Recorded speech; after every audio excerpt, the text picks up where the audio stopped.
Once upon a time, you were very excited to read a new series, but your friends or somebody online told you, don't worry, it gets good around book 3.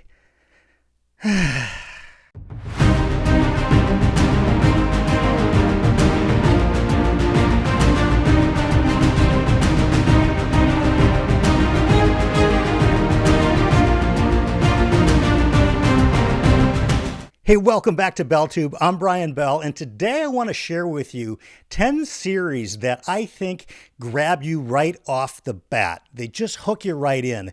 And the impetus and kind of the genesis of the thought of me making this video today was because I've recently been reading the series Cradle, and a lot of people said, hey, you need to get through books 1 and book 2 and it gets a little bit better. I'm currently on book 11 and I'm still waiting for that to happen, but I've heard it actually quite commonly in the Dresden Files, which happens to be one of my favorite series. But I think in that case, it's a little bit different because the story kind of grows and evolves by the time you get to books 3 and book 4. But I can understand why people may say, hey, if books 1 and book 2 and Dresden Files aren't really for you, give it till at least book 3 because the series does change. I want to do away with this today for the purposes of our video. I want to share with you 10 series that I think grab you right off the bat. There's no waiting around for book 2. You'll be excited to grab book 2 the minute you finish book 1. Now, there's a couple of caveats here. I've only included one author per series on this list, so you're only going to hear the Sanderson name once. You're only going to hear the Hobb name once. And I'm going to start with an honorable mention, but it's a very strange honorable mention because The Warded Man by Peter V. Brett, and I think in the UK they may have released it under the name The Painted Man. This is almost the opposite. The Warded Man was one of the best fantasy debuts I've ever read in terms of the first book of a series. And then it went completely, for me at least, downhill from book 1. So that's not on this list, but it would be if all we were doing is talking about book 1s. That's a pretty strong contender, but sadly I can't really include it because the drop-off is so tangible to me that we're going to move right past it. So let's get into it. Book 1 and the series we're going to start with. And again, these aren't in any particular order, but they are 10 series that I think are worth investigating if you haven't already. The first one's going to be George R.R. Martin's A Song of Ice and Fire. A Game of Thrones. Talk about a first book. We've got the supernatural White Walkers happening in the north of this great wall. We are introduced to the Starks and the Lannisters and the Targaryens and all the history of this world of Westeros. There's dragons, there's political intrigue, there's family dynamic going on. There's so much happening in a Game of Thrones. It would be virtually impossible to not put this book as a book 1 that grabs you right from the get-go. And in my opinion, this series continues to improve as we go, but you don't need to wait to book 2 for that to happen. A Game of Thrones itself. What a fantastic place to start our list today with George R.R. Martin's A Game of Thrones in A Song of Ice and Fire. Next up on our list is the Sun Eater series, and book 1 is Empire of Silence. Now, this is a relatively new addition compared to some of the books that are on this list that have been out for quite some time, but wow, the Sun Eater is so epic in scope. The best part is that author Christopher Rocchio, who, by the way, is one of the greatest wordsmiths, I think, writing, in our genres that we like to read here on this channel, it grabs you from book 1. It's a little bit slower paced at the beginning, but that's because we're learning about the world as it is here in Rocchio's future. There are so many things happening that I had to sit back and try to digest it a little bit. Empire of Silence, while it may not hit you immediately over the head with a bunch of action scenes, it starts with a big enough hook to realize that this is a huge world and this character, Hadrian Marlowe, has this big future because we're being told in a storytelling way that this guy is referred to as the Sun Eater, and he has done something that is awful and terrible, and we don't know what. So all the backstory that happens in book 1, before we get to kind of what I would consider to be the main plot of the book, we're still hooked in because we feel this need to find out How did this character get to where he's at in the first place? It's a great storytelling mechanism. It drew me in right off the bat.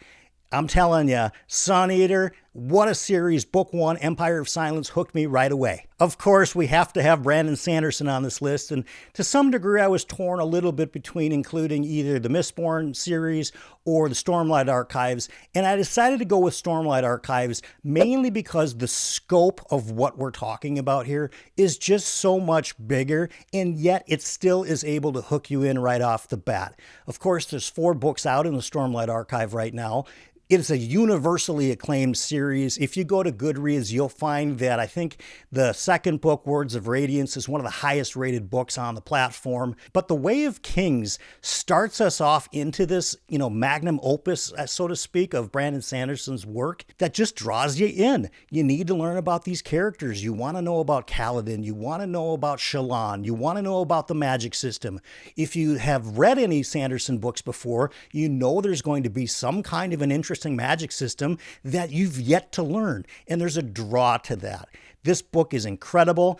For me, book 2 has really been the highlight of the series, but the Stormlight Archive is certainly a series that you do not have to wait 2 or 3 books for to get good. Big recommend, of course. Of course, one other thing is if you'd like to help other people find our channel and learn what BellTube is all about, all you need to do is like the video, click that subscribe button if you're not already part of our community. We'd love to have you here.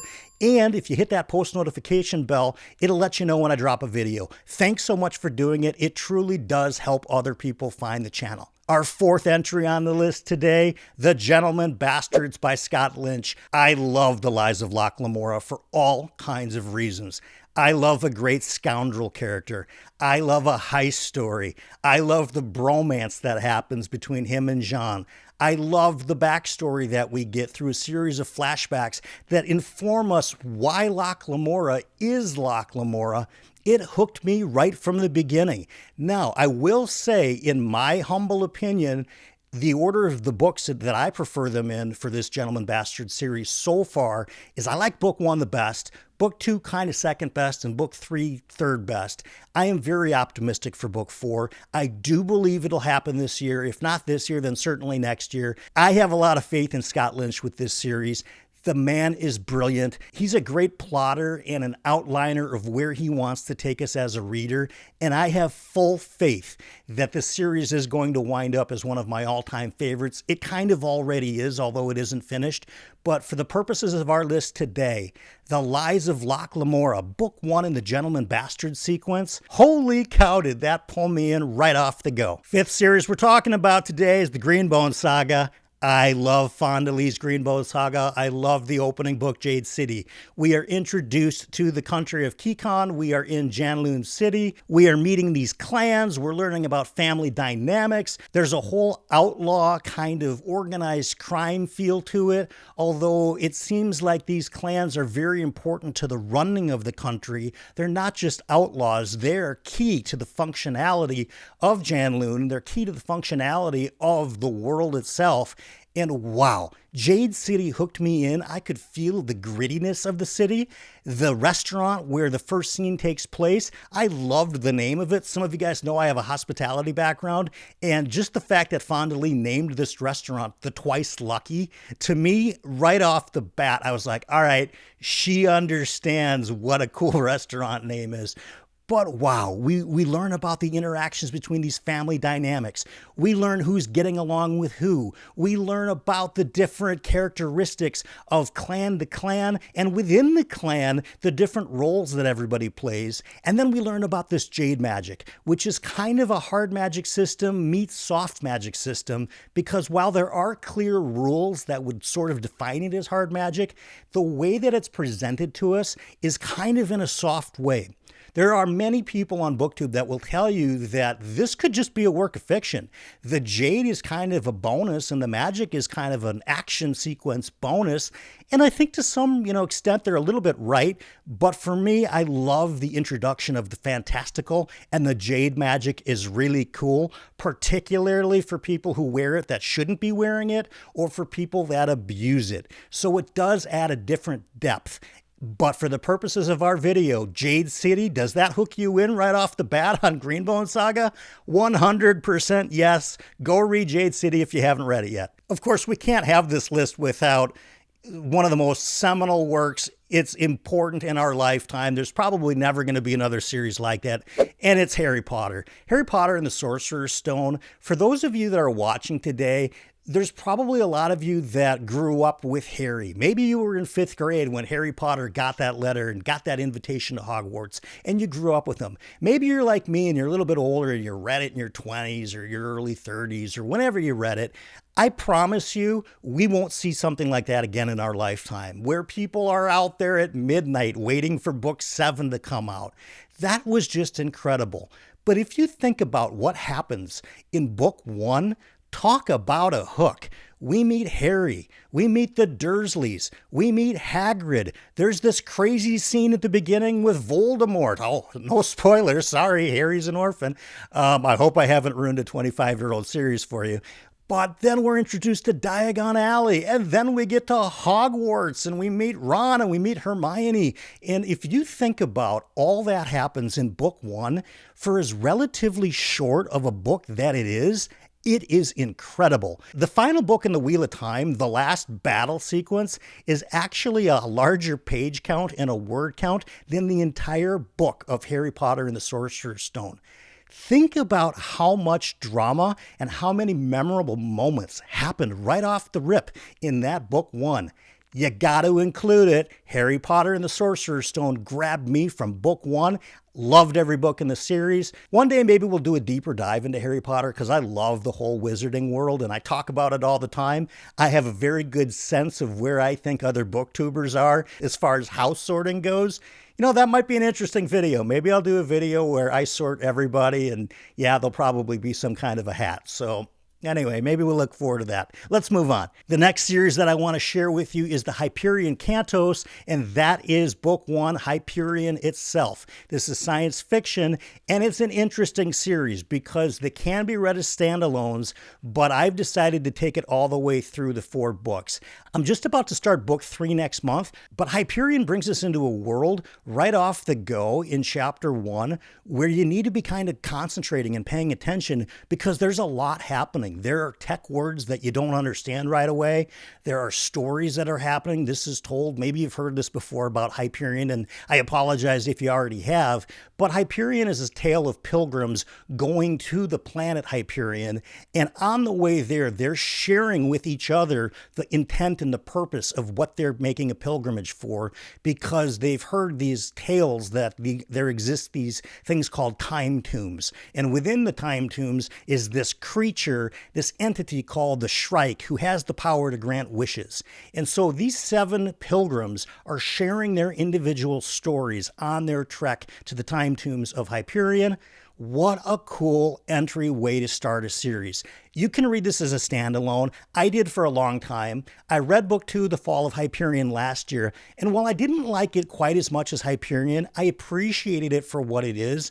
But as we look at a 4-book series, I cannot deny Hyperion absolutely hooked me. I needed to know what happened next because I don't want to spoil anything. At the end of Hyperion, you're going to want some answers, and you start to get them in book 2. Next up on our list, I think this is the 8th series that we're talking about today. There's only 2 books in the series so far. You can probably guess it. It's the Kingkiller Chronicles by Pat Rothfuss, and we are talking about The Name of the Wind. Now, feelings aside for the author, I cannot deny this book hooked me right off the bat. I love a good magical university story. I love the storytelling device that we're getting, where our main character, Kvothe, is recanting his tale from this inn that he apparently owns after he has done something seemingly pretty drastic.